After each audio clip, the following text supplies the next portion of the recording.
What's up, everybody? Welcome into another edition of the Hoops Betting Hour. I am the big man on campus, Jeff Nadu. Hope you're having a great day wherever you are. We're back here better than ever on a Tuesday. It is a May Tuesday, officially May. And I'm going to tell you what, I like the move to May because it seems like I'm starting to find my footing a little bit in the NBA. We'll see if we can't continue the success recently today. We got a 7-game card. We got a lot to talk about. And our regular Tuesday guest is back. You can find him on producing a lot of great shows over at Fox Sports. He's got the Lemon Pepper Parlay podcast. He's dipping his toes in the gambling realm. Had a great show last week. We welcome him back. Martin Weiss, how you doing? Good to see you. Big man, thanks for having me, brother. Appreciate it. I'm glad it's May too. Finally, I live in California, so the weather's not been that bad, but it's like last weekend, it was okay. We're here now. We're back.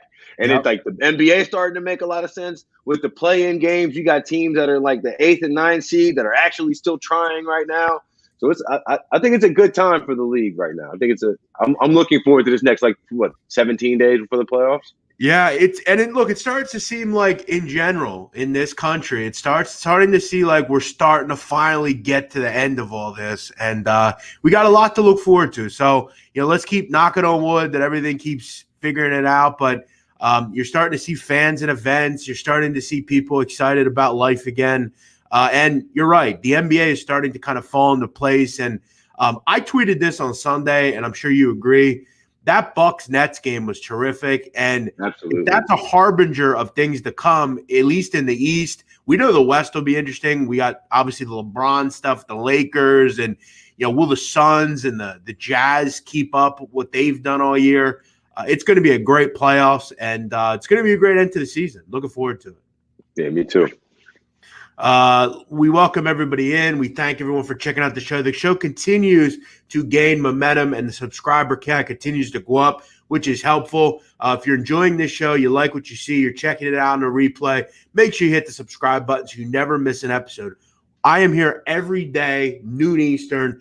We don't take a day off. We're always here breaking down the NBA, getting you ready for the push to the playoffs. So if you enjoy the show, make sure you support, and make sure you go out and tell people. Hit the retweet button on Twitter. Tell a friend that might enjoy the show. Spread the word. That's how shows grow. If you like a show, support it. Because if you don't support it, that's the quickest way that it goes off the air. So make sure you support everything you're doing. Make sure you support Martin. Make sure you support every guest we have on this show. Let's get into the breakdowns here. We got some games, but before we do that, let's take a look at what we saw last night. A couple of games of note. We talked about this game yesterday, obviously going over every game. I think everyone that knows at least anything about NBA gambling was zeroed in. No one took an under last night with the Wizards and Pacers. This was a high-scoring basketball game. Oh, man. It's into the 290s. You had to figure the Pacers was going to be there. Everyone and their mother scored. And I'm going to tell you right now, I know Russell Westbrook rubs people the wrong way, some of his behavior, he's a me guy, whatever. But you cannot ever say he doesn't put 1,000% into every game. Scott Brooks called him the second best point guard ever, which is a bit lofty. But Russell Westbrook does things on a basketball court not many can do. An incredible performance, an incredible game, a high-scoring game last night. I mean, we know the Wizards can fill it up. I don't know where the Pacers found 141 points in a basketball game. But to your point about Russ, he's been playing incredible. But, he only shot like 7 times yesterday. Yes. That's been his biggest thing. I think a lot of it was a lot of him beforehand, the me thing and all this, because he's shooting 24% from 3. It's like, stop doing that. Well, it looks as if he did, Yeah, I mean, he had 14 points, but he had 21 rebounds and 24 assists. Just truly an incredible stat line. I haven't seen – I'd like to go back and look. I'm sure it's happened, but, that's like obviously outside of the points, that's a Wilt Chamberlain type of stat line. Wilt Chamberlain was doing stuff like that. I don't know. I can't remember the last time I saw a player have 20 or more assists. That's – I'll tell you, the last time I remember seeing somebody had 20 assists, it was Russell Westbrook. Yeah. When they came to LA. That's true. He's really the only guy over the years that's done that kind of stuff. So again, knock Russell Westbrook for his behavior sometimes, but he is an incredible player. Martin, I have this kind of scale where I look at pro players, and most players are on one level. They're pros, and they're just better than me and everyone else at basketball or football or whatever they do. But then there's players that do things that are truly transcendent, like Rob Gronkowski. We can make the case Rob Gronkowski is impossible to defend. I mean, he just catches the football and does what he wants. LeBron James. I put Russell Westbrook on that number as well. There is no one that can get from one end to the other the way Russell Westbrook does. And I saw people, real quick, I saw people talking, oh, well, if you're going to talk about point guards, you got to talk about Steph Curry. Okay, you're right. Steph Curry is a terrific shooter. He's the best shooter arguably ever in the game of basketball. But he can't do that kind of stuff. He can't. The other thing about Russ, too, is Russ has been doing it for his entire career. Whereas most of the time you hear about these guys who are uber athletic and they kind of fall off. Like, they get injured, or like the example, John Wall, right? Another guy, incredibly athletic, baseline to baseline in 2 seconds. But now you look at him and his body's breaking down a little bit. The knees don't work the same way they used to. Them hamstrings are a little tight. Russ he's a machine. Apparently he was playing with a torn quad earlier this year. Like, I don't even know if I wouldn't be able to walk with a torn quad. All right. I'm in like wheelchair status. Okay. So like, right. But incredible. Him and Bradley Beal is just, all he's doing is leading the league in scoring, so. I tell you what, when you're looking at, standings, you're looking at everything, the East is going to be fascinating, obviously up at the top, but I would love to see the Wizards find their way into the playoffs. Not that I don't want to see LaMelo Ball, or can we just kick the Celtics out and put the Wizards in? Like, I would be all for that. Let's do that. By the way, the last time a player had Russell Westbrook didn't have 20 or more points, but the last time a player had 20 or more rebounds or 20 or more assists was Russell Westbrook in 2019. Before that, the last player to do it, where they had 20 points, 20 rebounds, and at least 20 assists, was Wilt Chamberlain in 1968. So, I'm rare company. But again, as you said, the last player to do it was Russell Westbrook. Couple other things we saw last night. Listen, Stephen Curry, one of the funnest bets to make right now is over 5.5 threes. Okay, they put it out there every night. It's juiced. They put it out there again tonight. And Stephen Curry, it is just fun rooting this in, because Steph usually knocks down 2 or 3 in the first quarter. Then he sits for a lot of the second quarter, and he has 3 or 4 at the half. And then it's like, all right, just give me 1 or 2 more. He puts in 4 or 5 more and hits 8. Last night, 8 for 18. And I'm not going to call myself a savant or anything, because I'm not. But you know what I said yesterday on the show, Martin? What's that? I said Stephen Curry would have 41 points and 7 threes. He finished with 41 points and 8 threes. Salute to you. That's a great call. But that's pure luck. I just said it, but I'm not going to call myself as fun. But no, that's a great bet to make right now. Stephen Curry is on another level, and he is basically saying to the rest of the league, I'm going to find a way to put this team into the playoffs. And we talked about it on another show. I don't think it was with you, but I think we were talking about, Jokic is, of course, the MVP. But if Stephen Curry takes the Warriors into the playoffs with no. Again, with this, I mean, he's destroying teams. I understand that. Incredible, and I'm not saying he's going to win the MVP, but you got to give him a little bit of a look. See, this is the problem with the MVP, right? The solution to the MVP is you need to have 2 awards: the most valuable player and the offensive player of the year. Yeah. If there was an offensive player in the year in the NBA, then Steph Curry would be like, boom, I'm right there with you. I'm right there with you. But like, in order to be most valuable player, your team has to be like in legitimate competition. Yeah, I hear you. And again, it's most valuable. I think it obviously goes along the lines of, did you win? The Nuggets are doing that. Jokic hasn't missed any games. Look, he's surely the MVP. I'm just saying this performance by Curry is truly warrior-like. It's incredible. And this is one of the funnest bets to make right now in the NBA. So keep an eye on that. Nice win for the Knicks last night. Our guest, Blackjack Fletcher, nice call by him on the money line there. They continue to roll. The Bulls, I want to talk about this quickly. So last night I had under 103.5 for the Bulls. I just didn't think they could score on the Sixers. Going into the fourth quarter, Bulls had 63 points. With 6 minutes to go, they had 89 points. I don't know what Doc Rivers goes to the bench. The bench just gets destroyed. And luckily, the starters came back in and held down the fort. But at one point, the Bulls opened the quarter, outscoring the Sixers 24-5. Sixers almost blew it, but luckily found a way. One other one. I was kind of perturbed by and look, I kind of blame myself. The Spurs were off that overtime loss to the Sixers, back-to-back, traveling. I probably should have avoided it last night, but I just didn't know why the Jazz were laying 7 points. It ended up being a bit of a, kind of it is what it is. Gobert had a big game. Kind of disappointed in that effort by the Spurs. But all in all, a winning night for me. Martin, how have you been doing? I know we were all kind of struggling last week, but are you starting to find some success a little bit? I've been heating up, man. I came on here. I don't remember exactly what I did, but I remember the one thing that we both got wrong was the Oklahoma City Boston game. They were 13-point underdogs and ended up winning outright. Well, but outside of that's the Gauntlet Celtics for you. Exactly. But I'd say I'm just saying, I mean, on the little video picks I've given out, I think I'll get Wednesday from I haven't missed since Wednesday. So that's 4-0. Going into 5-0 on that. And I'm not gonna lie, I think it started here because when I came into this last Tuesday, oh look, Lord have mercy. It was struggling. Yeah, but I've been seeing the league a little better now, I guess. So I'm like good.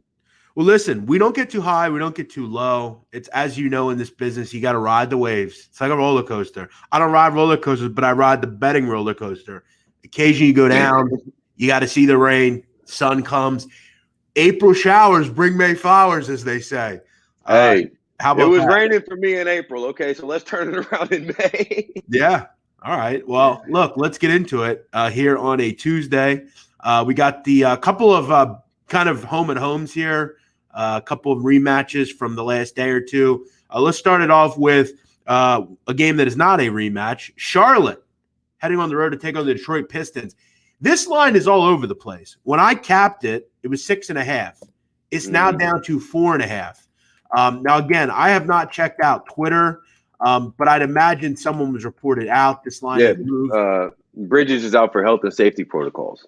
Okay, interesting. So, again, LaMelo, though, is good. Malik Monk is good. Also, Gordon Hayward remains out. Devontae Graham, questionable. I'm probably guessing he's not going to play. Listen, I'm going to keep saying this. If a player is out for health and safety protocols, you got to just say at this point, I mean, what the hell is going on? Why is every player not mandated in this league to get a vaccine? I know they're not going to ever do that because I don't know what, but it's weak. If you're Bridges, you got to – if I'm Bridges, that's embarrassing. I mean, this team needs every game. You really can't avoid games like this because of stuff like this. Yeah, I don't – the whole vaccine thing, that's – we only have a little bit of time here and a lot more basketball to talk about, right? Right. But I do agree with the idea that at this point in time, it's kind of like, what are you doing, pal? Like, how are you violating how are you breaking the rules? Because the thing too about these health and safety protocols, it does not necessarily mean that he caught COVID, right? It's just that he was around in the right place at the wrong time. That's what happened to Kevin Durant, a bunch of times. Like he was just in the wrong place, and then contact tracing led it up to be like, hey, you might have you. I mean, we all know how that goes at this point. I mean, do some of these players really want to be the guy? And when the playoffs begin, you've got to sit because you might have the coronavirus. Just get the vaccine. Listen, I'm going to tell you, I have both of them. Nothing happened to me at all. Moderna, round 1 and 2, and I felt great the whole time. But there you go. Yeah. But I had this one either. For this game, though, I liked the Hornets -6 ahead of time. So you telling me it's 4.5 right now? I like it even better. Well, it's actually down. How about this? It's down to 3.5. Moving. Yeah, see, now this is the type of thing that gets me nervous. I see a line, I'll look at them the night before, and then they'll just run all the, I liked it at a 6-point favorite. Why? What's happening? So in reality, I'll probably stay away from this game because they have there's a ton of good trends for the Hornets, right? Like they're 8-2 and against the spread in their last 10 as a favorite. They're 6-0 against the spread as road favorites. The Pistons are terrible. They just lost to Orlando last night or the night before. Like everything feels like you should be picking on the Hornets. And so then when I see these lines just run the other way, it just gives me I don't know now. Now I'm a little concerned. Well, I will say this. Charlotte has continued to, for the most part, answer the call. They have not fell apart. They're not 11th in the East now. Even without LaMelo Ball, they've continued to maintain success. And again, a lot of that goes into what this organization is now. And good for Charlotte because this is not an easy place to win. Small market. You're hitting on certain players. It's just working. Charlotte has answered the call. Again, every game for them is a must win. You're sitting right on the 8th seed. Every game's important. You want to make sure you solidify your spot. They've been good as a favorite. You look at this year, Charlotte, 12-7 laying points. They've been good against the number, laying points. They just beat Detroit a couple games ago by 13. Again, you're going to have a little bit of a shorter bench tonight, but the main catalyst, LaMelo Ball, is there. The main catalyst, Malik, guys like Malik Monk are there. You've got PJ Washington there. Detroit has been pesky, and at 6.5, I have interest with them. But at 3.5, I really, in a way, trust Charlotte. They've been very good in these prices. Am I playing it? No, it's not the best bet on the board. I think there are better options here. But I will say that, it's Charlotte or pass for me. Yeah, that'd be the same way for me. Like Charlotte, maybe if you like this on a money line, you want to throw another money line favorite in there to try to. But just straight up against the spread, that's just tough for me. It feels so funny. I've lost so many games this year that just that's weird, and it just comes back. Listen, I also am going to say something's going on with this game because it keeps getting pulled off the board at FanDuel. It keeps getting relined, and then it gets pulled and locked, and then it comes back. Just stay away. Charlotte will probably win, but I'm not betting it any other way. Phoenix heading on the road to take on Cleveland. Phoenix laying 13 on the road. Total is 220. Look, laying points in the NBA is a fickle business. Okay, sometimes when you lay double digits, you get that 125, 103 win. But the other night, you look at Phoenix laying 16, win the game by 3. The NBA, Martin, if you just bet against recency bias, you will win. I.e., the Lakers last night. Going into last night, the Lakers suck. They're never going to win again. They won. Look at the other night. The Oklahoma City Thunder lose by 52 to Indiana. Next night, almost beat the Suns. You've got to look at recency bias. The betting public overreact to things. The Oklahoma City Thunder are a way different team, at least on their level, with Lou Dort and Pokusevski playing. They're just better. Okay, everyone around them is better. And that's one thing about Lou Dort I'm really starting to like. They are better with him. That was the one thing that I had said on Tuesday. I was like, I don't see any reason why the Celtics should win this game. But if Lou Dort plays, I'm not messing with it. Exactly. Now, fast forward to tonight, Suns are another double-digit favorite. Now, I'm not going to tell you. Look, I love the Suns. If you follow me, I've got a future on them. I love this team. But I have two things that I don't do. I don't lay double digits. But again, if I'm going to lay double digits, it's likely with the Suns, and it's likely against a team like the Cavs.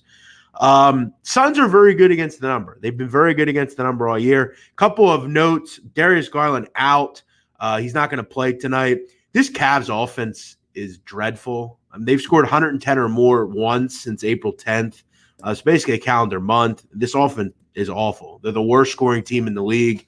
They do nothing well. And as we know, one thing the Suns have really improved on is defensively. They've really taken pride in their defense. Guys like Mikal Bridges and when healthy, Jamison Crowder and DeAndre Ayton. This team is really good on the defensive end. I'm looking at this way different than anyone else. I'm staying away from the side. I'm staying away from the total. One person on the Cavs that gives his all every game is Colin Sexton, right? Okay. Remember when he came out of Alabama? I watched him down in Georgia in high school. I loved him as a player. Terrific. Really always gave his all in a game. That's one thing that I always loved about Sexton. He gave his all. Everything on the court he did, whether it was an assist, hitting the glass, playing with pride, just always giving his effort and all and athleticism in games. Colin Sexton has had 3 or more rebounds in 5 of the last 6 games. And in fact, he has blown that out of the water. I think he's had 7 or more rebounds in his last 2 games. The Phoenix Suns, one thing they do poorly is rebound the basketball. They're one of the worst rebounding teams in the league. They're one of the worst offensive rebounding teams in the league. I expect Colin Sexton, his over-under prop on rebounds tonight is 3.5. It's too low. It's 104. I think it's a nice play. Colin Sexton has not only given a lot to the point metric, but he is hitting the glass as well. I love the games that he puts in. Physical, he plays hard. Colin Sexton, over 3.5 rebounds. I'm on it. What do you like? I like it. I do like. First of all, if I was going to take a side, I'm probably going to take Cleveland plus 13. I probably would take. Yeah. The Suns have been great against the spread, but in their last, and I again recency bias, but their last 5 games against teams that aren't great, like teams that have winning percentage below 400, they're 1-4 against the spread. There you go. So that's good. Good stuff. And I'm just thinking like, that big ass number. The public's going to be on Phoenix. Everybody's going to love Phoenix. But to your point about Colin Sexton and his rebounds, when I was capping this game, I was reading. I always read like the post-game comments from the night before and just kind of like what's going on just to see. Because like if you read what the Lakers had said after they lost, who did they just beat last night? Come on, Martin. Denver. Denver, thank you. So when they lost the game before Denver, everybody in the post game was like, no, we're turning this thing around. We're going to get it together. And then sure enough, after the game against Denver, AD has the block and he looks over. He says, we're back. Now, are the Lakers actually back? They were back for that night, right? They were all into it. Colin Sexton was asked recently about passing the ball. And they say Colin Sexton might be too much of a hog. He's not passing the ball enough. I saw quotes when I was doing it. I don't know, passing the ball to whom, right? Yeah, like, exactly. This team blows. He should be taking every shot.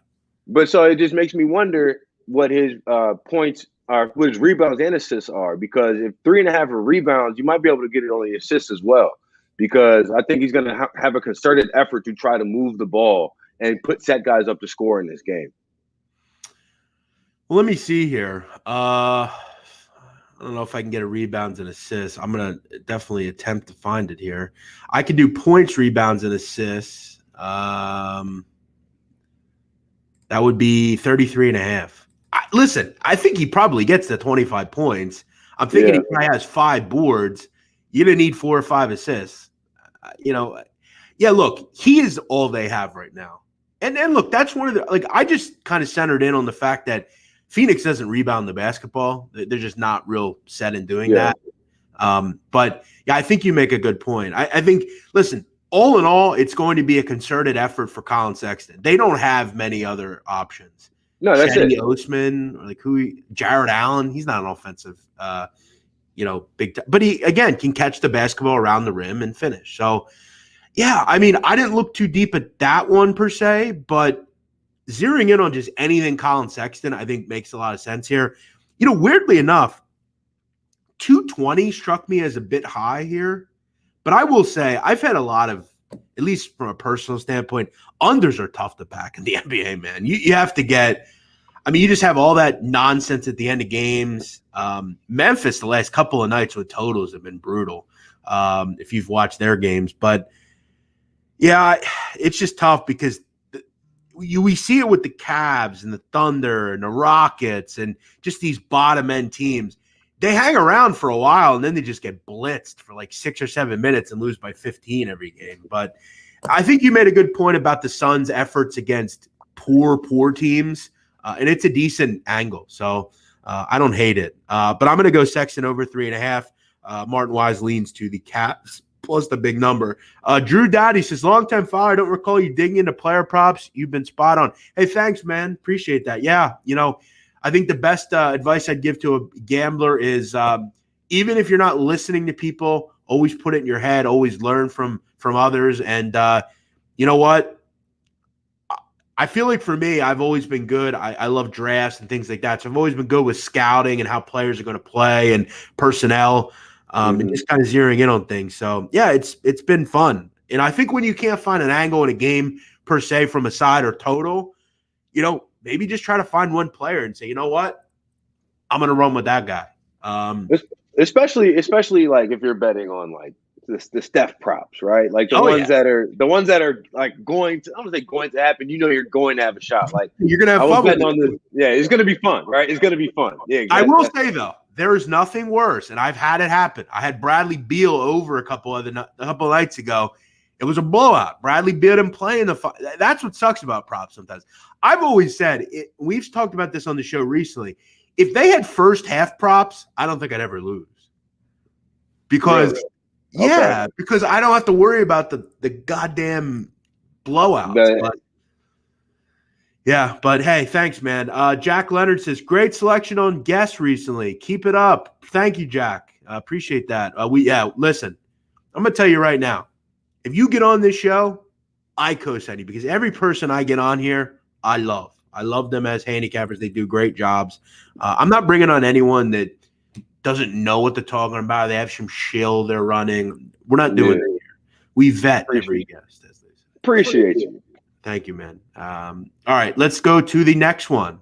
We are always offering up great stuff, and we are here every day at noon Eastern. So if you're enjoying this content, we break them all down. We give everything out for free here on the PicksWise Hoops Betting Hour, presented by FanDuel. And we are all on FanDuel, and currently at FanDuel, we got a rematch of a Sunday thriller. The Milwaukee Bucks hosting the Brooklyn Nets. Milwaukee's laying 2. Total is 242. Game the other night didn't get to 240. They're expecting a little bit better of a flow here in this one. Listen, there's one thing that I took away from Sunday's game, Martin, and that is one that's pretty simple. No one on Brooklyn can stop Giannis Antetokounmpo. There's no one here that can guard him. Not that anyone can guard him, but there's nobody that can even try to stop him. He did whatever he wanted. Nobody threw up any roadblocks. And you look at in 2 games this year against Brooklyn, 34 and 49. I mean, he's absolutely destroying Brooklyn. And look, I think long-term, Brooklyn's issues are going to be on the defensive end. They're going to have trouble defending anybody that's like over 6'8", athletic, tall, big, like the LeBrons, the Giannis's, the guys, and anybody who's a legit post player. That Brooklyn is going to get eaten up by them. And look, say what you want about Jared Allen, but Jared Allen is a pretty good post defender. I mean, he's got the shot blocking finesse. I mean, he's always been a good shot blocker. Losing a guy like that definitely hurts, particularly on that end. And again, this Brooklyn team, 25th in the NBA in defensive efficiency. And when you go down to that low, I mean, you're dealing with truly heinous defenses like Minnesota and Portland and Sacramento. They're bad. I'm going back to the prop market, man. Listen, Giannis Antetokounmpo points and rebounds is at 43.5. Keep in mind, good. In 2 games against Brooklyn, he's averaging 41 a game and 11 boards. I don't know if he's going to get to those, but I feel like Giannis at least gets to 35. Give me 7 or 8 boards. I don't know. It just seems low to me. He destroys it. I'll say this. The concern I have about this, and I actually gave this one out I actually gave this side out earlier today on my Twitter. Well, actually, I have to tweet the video out, but I will give it out as soon as we finish up with this. I'm going on the Nets tonight. I like the Nets. First of all, I just feel like you rarely are going to get the Nets as an underdog, right? And they're very good at Giannis. Yeah. And I know that Giannis just went supernova. But if you look deeper in those numbers, he was 4 for 8 from 3. I'm going to bet big man. I'm going to bet that does not happen again. That's true. I'm just going to bet that Giannis isn't 4 for 8 from 3-point land, because if it does happen back to back, I feel like that's like one of those Russell numbers. Like, when's the last time somebody did this? Forever ago. Or Giannis did this, rather. I don't see Giannis shooting 50% from 3. And if that's not happening, I think Brooklyn is too good of a team to lose 3 times to so I'm gonna just go ahead and take this 1.5 and bank on KD and bank on, Yeah, I mean, look, for the sake of the show, I mean, we can give you 2. And look, I think sure. I think when you look at the game the other night, I mean, Brooklyn for large parts of the game is winning. I mean, the game was terrific. It wasn't until kind of late where, just some things didn't roll the right way and Milwaukee found a way. But look, the game was awesome. Both teams had easy shots to win games. We've talked about it. You just mentioned it. Brooklyn is good as a dog. They haven't been a dog a ton, but they've been profitable as a dog. I will say this also. Look, if you don't want to play the Giannis prop, which the Giannis prop's not a best bet or anything, but, maybe you want to lean with, just playing Kevin Durant over 31.5. I mean, it's not like Milwaukee struggled. It's not like they didn't. I mean, they didn't defend Kevin Durant either. So, and the way KD has been shooting like 7 for 9 from the floor in the first half, he's shooting like KD and Steph right now are shooting shots, which is just it's hard to contemplate. But I love all things Kevin Durant right now. Ever since, if he's playing, run that. That dude is on a mission. Keep in mind as well, since his return, 3 of the last 4 games, he scored 30 or more points. So, and look, I think at any rate, I mean, whether it's points, rebounds, or just straight up points, I mean, Kevin Durant's throwing in 8 to 10 boards a game as well. But yeah, look, it was clear the other day. I mean, at 42 points, it's clear the other day that Milwaukee couldn't stop him either. So, right. I think whether you do Giannis or Kevin Durant props, I mean, these are high-level games. High-level players play. And look, I'm going to say it because I don't really care what you think. These are the 2 best players in the NBA. Sorry. I don't throw anyone else out there. I'm not picking anyone over these 2. You got Giannis and KD? Yes. I mean, I'm not about to sit here and have this big old undisputed style debate with you. Yeah. Right. But I have both of those guys in my top 5 for sure. Who's one? Are you still saying LeBron? No. As long as Kevin Durant is healthy, Kevin Durant to me has been the best player in the league for the last 3 years. For sure. Yeah. I'm glad you're not one of those like LeBron people where it's like, it's LeBron, no one else. Like, now, I will say this though. You'll lose a lot of money betting against LeBron. You know what I'm saying? Like you will. No, you will. Cost you down the stretch. Listen, I'm going to say it. That his behavior last night, not playing, was whack. Come on, dude. I mean, your team is on close to the flat line, like where they're struggling. And by the way, and I said this yesterday, I'm going to say it again. What is LeBron's obsession with trying to get people fired? Stop. Oh, when he said the playing guy needed to be fired. Yeah, like the thing is, in March he agreed with in March 2020 he was all in. He doesn't agree now because it's affecting him. Krzyzewski does the same thing at Duke. If Krzyzewski had Zion Williamson last year on his team and RJ Barrett, do you really think he's going to say, I don't think we should have a season? Come on, man. Stop. I mean, if Krzyzewski did, they came out struggling. Like, no, 100%. As far as him playing, I hate to say guys is not hurt or whatever, but he don't care about the regular season. I think that's the bigger overall point. As long as they make the playoffs, he's got to feel like he's got a good shot at it. I mean, why wouldn't he? The problem is this year he kind of needs to care about the season because they're not the 1 or 2 seed. So, I agree. They're not even like to see them out of the top 4 is kind of crazy to me. Exactly. All right, this is an interesting question. What do you think about Durant and Giannis combined for 70-plus points plus 180? I didn't know you could do that. That sounds like a FanDuel same game parlay type special. Oh yeah, I guess that's true. I guess you could do that. And listen, I don't hate that. I mean, this is a duel. It's these 2. No, When you look I at those two actually, teams, I actually love that a lot, dude. yeah, no one else is really. I mean, you get Middleton and Kyrie, but I mean, it's not like 5 or 6 guys are contributing on these teams. It's mano a mano. I'm going to drop 45. You're going to drop 40. You getting plus 180 there? It's it. Oh, he got an odds boost. Okay, but so like with this one But though, you could like with same game parlay it, I think. Let me yeah, see. oh, you definitely can. You definitely can. But with that, the thing, if it was 65, I'd love it even more. 70, I feel like you might be sitting tough, sitting like with right there, that 68, 69 point. Like, Oh my hopefully, God. Giannis makes a free throw. Listen to What's that? this. Listen to this. On FanDuel, same game parlay. Kevin Durant to score 35 or more points. Giannis Antetokounmpo to score 35 or more points. Plus 485. Sign me up. Yeah, take that. Take that. Plus 45, you got to take that. Don't throw your whole mortgage on it. But hey, a couple of dollars. That's a nice return. Look, it's in clear. It's back and forth with these two. So there you go. Maybe a little thought. Martin Weiss says that he leans Brooklyn plus the 2. And look, I don't hate that. I think anytime you get in Brooklyn as a dog, you got to have some interest. And they played very well on Sunday. Next one, Dallas at Miami.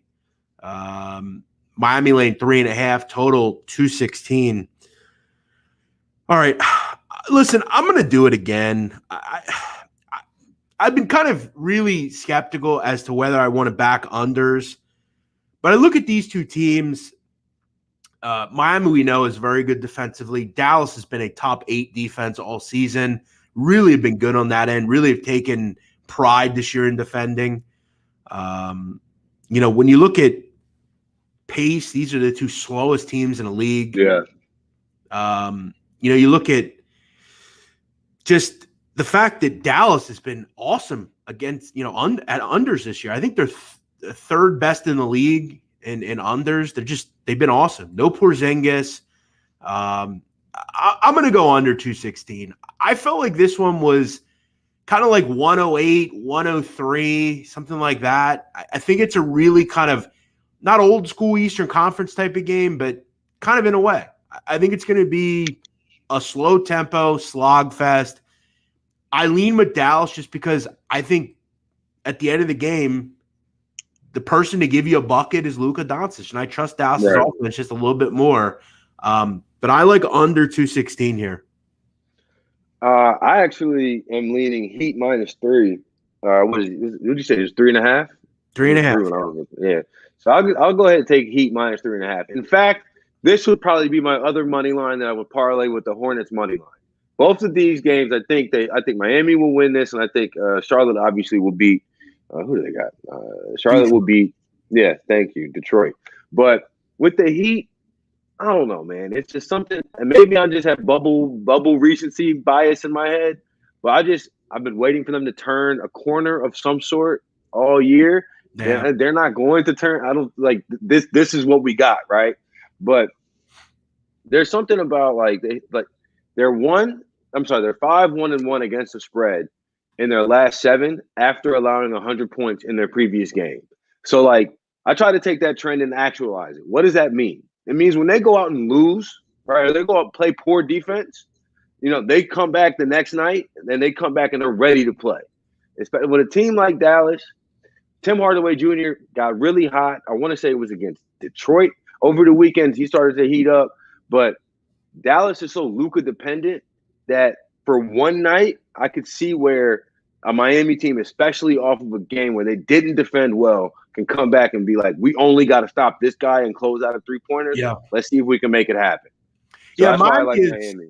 Very good on the defensive end. Always have been under Eric Spoelstra. So, yeah, I don't disagree with you there. I think, you kind of waited for Dallas to kind of take the next step. And look, instead of worrying about, Dogecoin and all this other nonsense, Mark Cuban should bring in some players with Luka Doncic because this team needed a player or two. I mean, they could have added a DeMar DeRozan type or, listen, Norman Powell, somebody like that. They need help. And, Porzingis just isn't dependable. I mean, he's always hurt. It's too much. The Mavericks, to me, with the Mavericks, then they need a dependable wing player. right? Like Yeah, a guy DeRozan. in the mold of DeMar DeRozan or like Jimmy Butler, or a guy who's like he's gonna defend, he's good offensively. Your number one guy offensively is gonna be Luka, but who's gonna guard the best offensive player Well, on the other team? You see, know, they thought it was Josh Richardson, but he hasn't worked, and he hasn't played a ton. So, yeah, Cuban will say, "Well, I added Josh Richardson." Well, that didn't work. I mean, you needed someone better. You needed another scorer, as you alluded to, that can defend. Norman Powell. I mean, I don't know if Norman Powell defends, but someone like that would have been very helpful. Aaron Gordon, maybe somebody like that. But yeah, it didn't work, and I kind of agree with you. I think the Heat probably get the job done here. I think it's a lower scoring game though, and I think if the Heat win and cover here, I think the game probably goes under because I'm mostly worried about Dallas killing me here. But definitely lean on that under here. Next one, Golden State at New Orleans. New Orleans laying 2, totals 235. Draymond Green said the goal in New Orleans was to win both games. They did one. They did win one. Now it's about winning the other. Look, every game's important. Golden State needs every game. It's that simple. And they're a dog again tonight. Look, if you know me and you know what I've been doing recently, you know where I'm going here. New Orleans is dreadful against three. I mean, they have allowed 38 attempts per game. They're one of the worst three-point percentage defenses in the league against the three. They allowed the Warriors to shoot 44 threes last night. Stephen Curry had 18 attempts himself. Curry's went over 5 threes in 8 of 11 games. I'm not going off it here. I don't mind laying the juice. Occasionally you have to do that. I will say I think the Warriors probably win again, but I'm playing Steph Curry over 5.5 threes again, and I'll be on it probably really until the end of the season because once this loses, maybe we're going to get better prices. So I'm not getting away from it because Stephen Curry shoots like 15 threes a game or 17 threes a game. Right. And look, at one point last night he was 3 for 9. So like he really started. He don't even need to make the first 6 to continue to shoot 18. I see what you see. Yeah. No. And look, this has been a common theme on this show. Not only has Stephen Curry been on fire, but I've been throwing out Seth Curry props. I've hit 2 straight nights with Seth Curry props over 9.5 points. He's really been finding his stride. But in this one, it's all about Steph Curry over 5.5 threes. What do you like in this game? I'll tell you, I like Warriors +2, but if you live in a FanDuel state, same game parlay that with same game parlay the Warriors +2 and Steph over 5.5 threes and just enjoy it. Just have a good time because this Pelicans team is dreadful, like you just said. And the other thing about the Pelicans too, their best offensive player is Zion, right? Okay, like understandably so. Well, Draymond Green fancies himself to be the best defensive player of all time. I don't necessarily subscribe to that magazine. However, he does, right? So he's going to be fired up to go and try to shut down. I mean, the only other guy in the NBA almost built like him, right? Like they're about the same. I mean, Zion's obviously much more explosive, much more offensively talented. But when you think about short guys who are a little too short to play the position that they're playing, but they just play them anyway, it's Giannis. I mean, I said Giannis. It's Zion and it's Draymond. When you think about it for real, and PJ Tucker.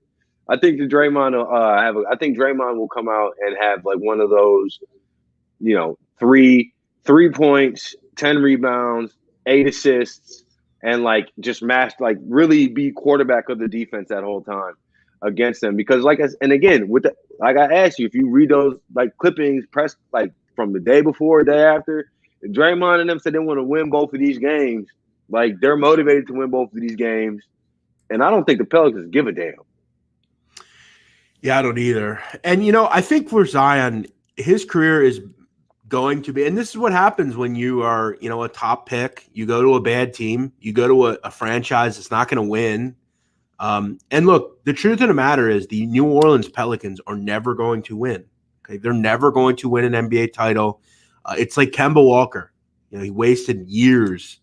This is what happens. And for Zion Williamson to be, not that he's not relevant, but to ever win, he's going to have to go to another team. He's never going to win in New Orleans. And it's look, you look at last season. I thought they had a pretty decent team, but they got nothing out of it because there were too many net negatives defensively. Guys like JJ Redick who give you offense but don't defend. I mean, these and that's the common theme with the Pelicans as well. They don't defend. And these are some of the worst defenses year by year, every year in the league. I mean, New Orleans is, bottom 5 every year defensively. I think the Warriors just kind of, as you kind of alluded to, just have a lot more going for them. They seem to care a lot more. It's a level of pride. It's a level of like Draymond and Steph and them. They walk in here like, well, I got rings, boy. What you talking about? Like, I'm a champion. Like, and even though they've been getting their heads kicked in this year, that's still the level that they walk with and talk with. So that's why I say the Warriors don't want to be like the Warriors missing the playoffs last year was like something different, right? But like the Warriors missed especially when 10 teams gonna make this whole thing. You know what I'm saying? You got all these play-in opportunities. Like, they want to be involved. There's nothing more that Draymond and them would want, like, a first round. Because, I mean, hell, think about if you're the Warriors, you got to be sitting up thinking, like, seriously, if we can get into this thing, hey, Steph could go supernova. We could take 2 or 3 games from the 1 seed. Hey, Donovan Mitchell's foot is messed up. You know what I'm saying? Like, I feel like the Warriors got to be sitting up thinking that this might not be a whole burnt season. And right now, and really ever, there is no player in this league you want on a mission less than Steph Curry. I mean, Steph Curry is a killer, man. He will bury you. We've seen it. There's nothing better a lot of the time in the NBA watching a game where Stephen Curry is just destroying you. And Draymond said it best recently. Someone asked him about Steph's recent play, and he said, teams are terrified of him. Everywhere he runs on the floor, with or without the ball, teams are terrified. That type of gravity, he pulls a lot of weight. I wouldn't want to see a team with Steph Curry on it. We all know what he's capable of. He can take a game over any night of the week. And again, when you look at a team as gutless at points as the Pelicans, as gutless as they are defensively, as terrible as they are against the 3. Listen, this prop is going to lose eventually. Steph Curry is going to go 3 for 14 or something. I ain't betting against him right now to do it, though. Yeah. I'm going to tell you, I ain't going to stop. If it happens tonight, I'm going to bet it the next game. Like, I'm not going to stop betting this. I obviously haven't been betting it the same way you have, but I just remember, like, he's only had one stinker of a game in the last, 2 months against Washington. And look, I've said in college basketball, I think the way you bet college basketball is you find teams, and this has always been something I've done. Over the years in college football, I bet the military academies a lot, and they have very good ATS records. You find things that work for you. In baseball now, I bet John Means every game. There are things that work.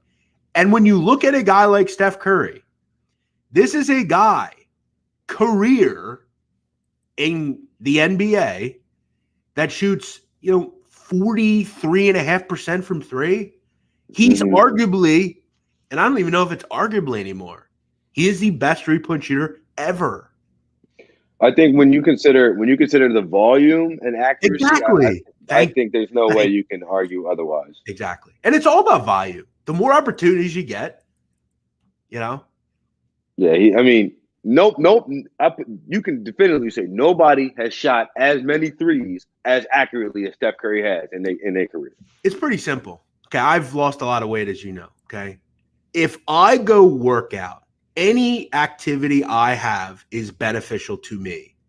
Yep. If I sit here all day though and eat, nothing's going to happen. It's all about volume. Going out there and doing something.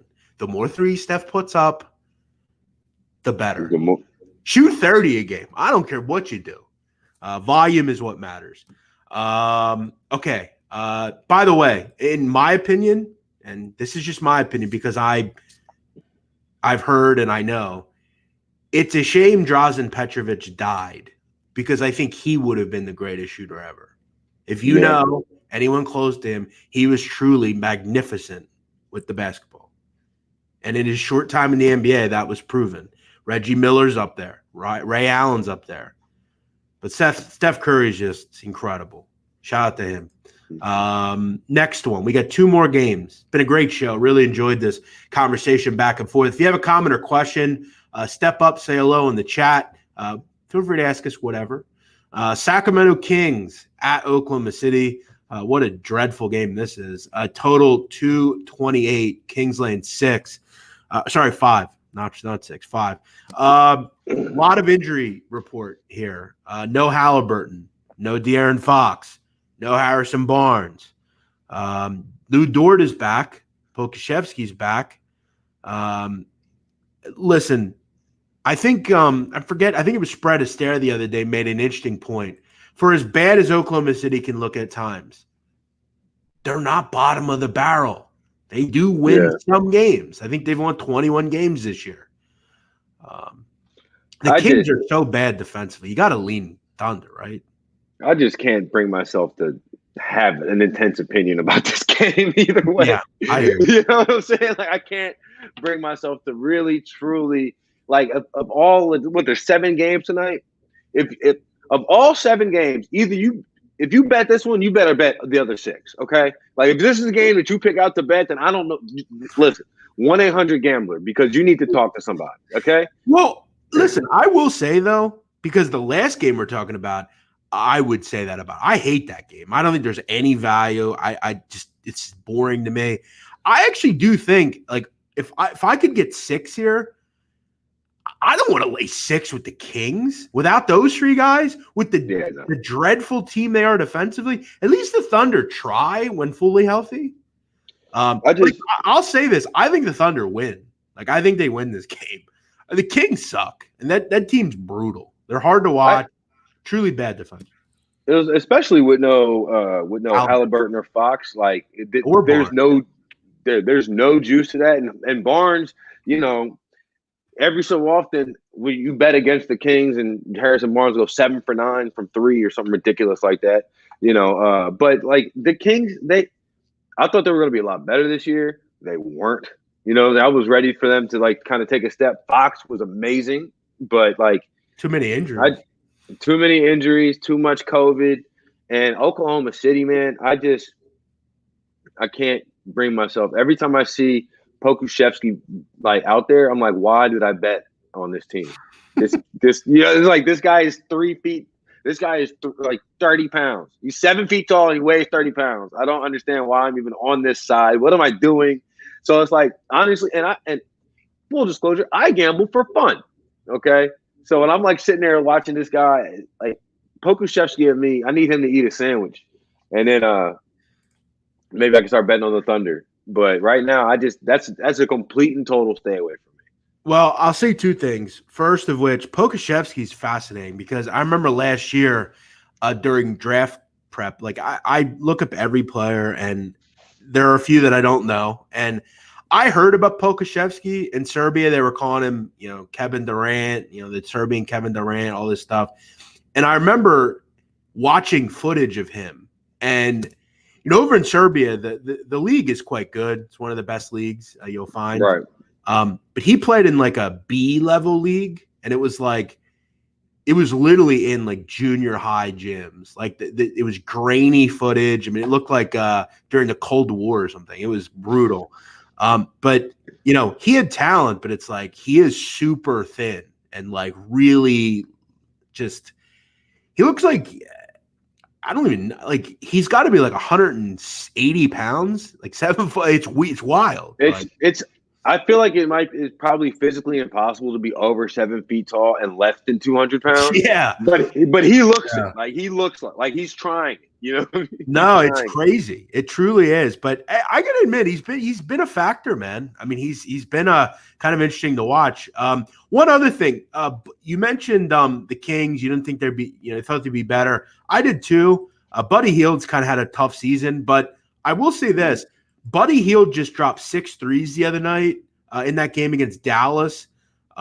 His prop tonight is 4.5. It's pretty high, but this is a team in Oklahoma City that is bad. I mean, they're allowing about 37 attempts a game. Buddy Hield's seeming to catch fire a little bit. He's had 18 or more in 2 of the last 3 games. So keep an eye on Buddy Hield. Maybe he's worth the prop tonight if you're looking for something. But I agree. It's a game ultimately that I wouldn't want to bet. What we'll do is let's do the last game, and then I want to answer one of these questions here. Last game, Toronto and the Clippers. Clippers are laying, what's the current number? 9.5. Total is 218.5. Kawhi Leonard's back. I just don't really have any real juice for this game. OG Anunoby out, so that means Kem Birch is going to have to play a lot more. Gun to my head, number seemed a bit high, but I just didn't have any real juice or pizzazz about this game. Just didn't really have any interest in it. I think the Clippers just kind of ready for the playoffs to start. It's been a tough season for Toronto. Just didn't really have much in this game. Any opinion? Yeah, I'm leaning Clippers. Clippers 9.5. There's just so many trends, like so many numbers that say to take the Clippers. Like they're 10-4 against the spread in their last 14 at home as favorites, right? Or like there's the 7-2 against the spread in their last 9 against a team with a losing record. So it's like all of these different, like, if that, then this. And on the 3rd of the month at 2:30 p.m., all of these different numbers that lean Clippers. And so, like, I would go that route with the Clippers, but this isn't the game that I'm betting either. Like, I don't. 9.5 is a lot of points in the NBA, especially for a team. And I'm not saying that the Raptors have the same level as like the Golden State Warriors do, but they're a team that's a little bit more proud than a New Orleans Pelicans or some of the other, the Oklahoma City Thunder, or some of the other teams that really kind of suck, right? Fred VanVleet, Kyle Lowry, those guys are going to go out. They're going to be pros at the end of the day. But if I was going to take a side here, I'd take the Clippers 9.5. But yeah, I'm not messing with it. Pardon me. Oh, good. Yeah, I'm not real in on it. I will say this. I think it's become clear Ivica Zubac is a terrible defender. Marcus Morris doesn't do much for me either. When you look at opponent shooting percentage, the LA Clippers are middle of the road. I mean, they have a lot of opponents over the last 3 games that shoot 50% from the field. Not good. Siakam is off a 39-13 game, starting to maybe find it. With Anunoby out, he can have a really informed role in this team tonight. His points and rebounds is at 29.5 at 104. Siakam might be a pretty good matchup here. I don't think Zubac has any shot against a guy like Siakam. So if there's anything I would look at, it's a pretty decent prop night here. Let's get to best bets. Before we do that, I want to address this comment. Austin Heflin, enjoying the content. Do you believe LaMelo Ball still wins Rookie of the Year? Absolutely. There's no one even close. Yeah. Especially with him coming back now and being able to play. I mean, he's a huge favorite. At FanDuel, he's minus 600. He's not losing. I mean, he's about as sure as Jokic. He's been electric, and I think it's really just been about valuable. I mean, look at the Hornets this year compared to every other year. They're relevant. Why do you think? Because of him. I mean, you got to think they took him with the 3rd pick in the draft, right? They picked 3rd, and they're about to make the playoffs, or they're fighting. You know what I'm saying? They're fighting to make the playoffs, right? They're when you look at the other 2 players that you could kind of consider, Anthony Edwards, he's only recently come on for the most part, and they're terrible, Minnesota. Yeah. And Halliburton, who's been out recently, and they're terrible. So, I mean, Halliburton is interesting, but he's not winning it. Ball should be a minus 5,000. He's not losing. I got him on draft night, and I felt good about it ever since, honestly. I got that future on draft night, and as soon as he broke his hand, I was like, damn, everybody hurt. If someone handed me right now $5,000 on the street, okay, I'm going to tell you right now, I wouldn't mind grabbing it. Is it money that I need right away? No. I would absolutely take that $5,000. I'd go to FanDuel, and I'd put it all on LaMelo Ball to win Rookie of the Year. It's an easy come up. It's that simple. I'm going to win, 2,000 or whatever. It's an easy come up. Easy. And I'm going to get it in a couple of weeks. So No, I like it. I mean, hell, I got the ticket right now. I don't have 5,000 on it, but I got the ticket. It was the only rookie of the year ticket that I put in, so I felt good about it. absolutely terrific bet. And look, I feel great. I almost feel like a LeVar Ball, because I'll tell you this. I have been talking about this kid since he was a freshman. I remember he dropped 100 points in a game, or 92, or whatever it was. 92. Yeah, and I think you could almost realize Lonzo was terrific. I loved him at UCLA, great player. The middle son, he should just be the manager because he ain't gonna make the league. And he'd cake, he'd do fine. But this he was the star, the youngest. You could just tell he had kind of the I'm great, but I'm not gonna act like I'm great. I just am.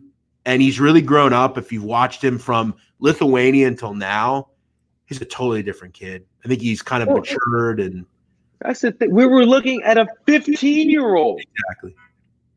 Of course he's mature. He's an adult now. But LeVar Ball, in my opinion, is, and I would have to go back and look. Obviously, I think you could talk about Tiger Woods' father as being very integral to his life. And I mean, great fathers in America. LeVar Ball needs to be right up there. LeVar Ball did everything so his kids succeeded. I don't want to hear he lives off bullshit, because I'm going to tell you right now. Go ahead. He set his kids up. All three kids play professional ball. Okay, I don't care where they play professional sports. All three kids play, and they don't hate him. They don't hate him. Like, think about all these other times you hear, I had a tough relationship with my dad, or like all these other stories. Like, go look at Austin Rivers and the story about him and Doc Rivers, right? Like, there's a whole lot of weird stuff going on. LeVar Ball, to me, I had a great father. Don't get me wrong, but like if I had the ability to play professional sports, I would. That's exactly how I want my dad to be. If I had come out 6'5", 6'6", you know what I'm saying? I could jump real high. I could run real fast. Push me to be great. LeVar Ball, and I mean this, LeVar Ball should set something up with every state in America, and he goes to every state prison system and coaches men on how to be great fathers. It would benefit this country greatly. LeVar Ball, you want to talk about he's this, he's that. He's a showman, and it's hard. Do you know how hard it is to get one kid to go to the NBA? One. I remember, I don't know if you've ever seen this documentary. I think it's the greatest sports documentary ever. It's called Lenny Cook. It's the best documentary you'll ever see. And it's about this kid that at the time, and I remember in 2000, he was rated higher than LeBron. He was the best of the best in America. Do you know who Lenny Cook is? The name sounds vaguely familiar, but no. You don't know who it is, right? Yeah, no. And it's about them during the time they followed him around and the arrogance that he had. He had no father figure. He became a complete nothing. He's unemployed at this point. And in the movie, they talk about how Lenny Cook's at this like ABCD camp when he's like young, and Kobe's there. And they had the speaker come in, and he's like, he asked the group, there's all these guys. Amari's there, Carmelo, all these guys. And he's like, let me ask you, do you know how many players started the season last season in the NBA? And he's like, I think it was like 480 players. And he goes, now there are 270 million people in this country. You're truly one in a million. It's so hard to get to one player in the NBA. This dude has gotten 3. Like, that's crazy. It's incredible. It's incredible. It's a testament to him, Richard Williams, like Serena and Venus' dad. Oh, yeah. I mean, like the list is very short. Yeah, it's crazy. LeVar is everything right with a father. Is he easy? No. Does he make tough decisions? Yeah. Look, basketball is what these kids do. They don't need to sit in a failing joke of a school system in this country. For what? Right. To learn stuff they're never going to use? Let them go work. Let them go to overseas and cut their teeth. Because I'm going to tell you, the kids that I was around when I was a kid that were good at basketball, you know who they were? They were the kids that were out there every day playing. different neighborhoods, different situation. Like, that's how you grow. Good for him.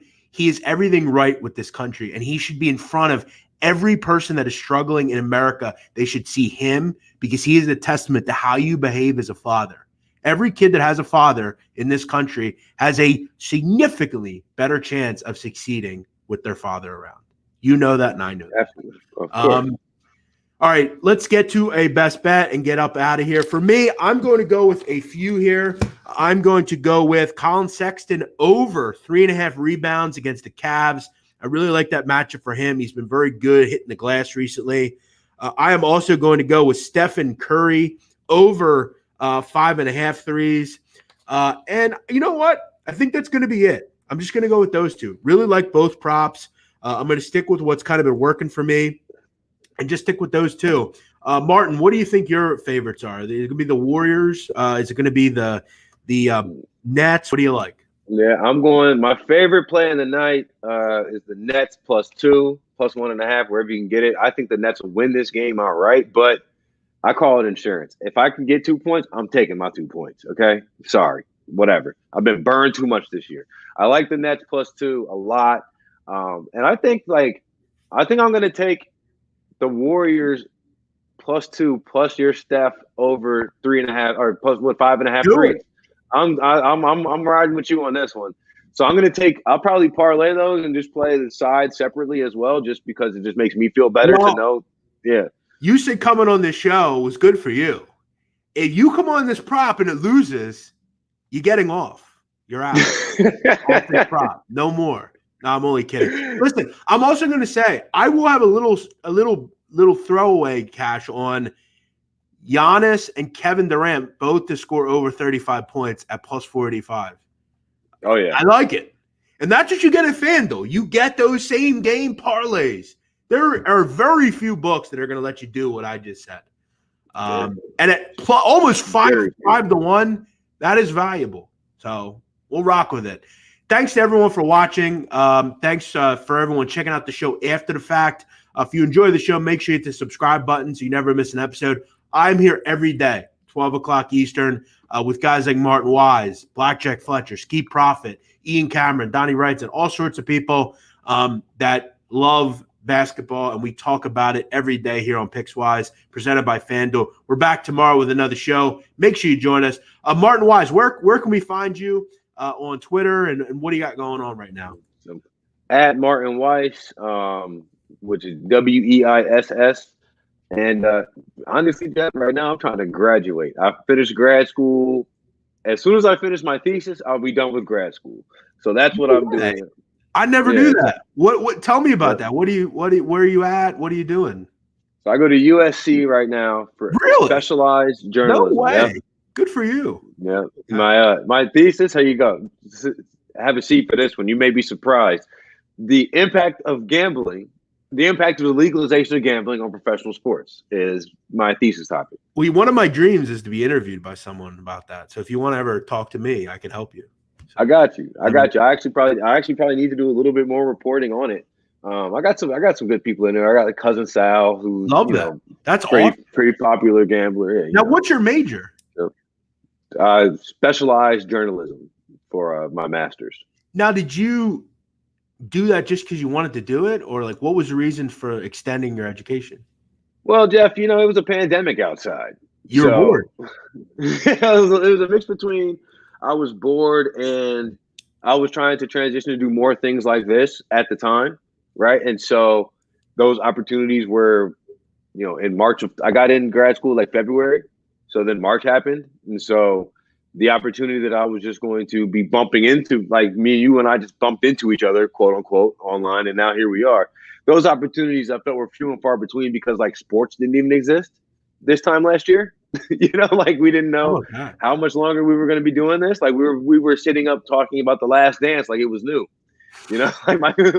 so I was a little concerned about where everything was going. So I felt hey, why not just go ahead and dive into school? They gave me a little bit of money. So I've been taking it all. Your stuff. Good for you, man.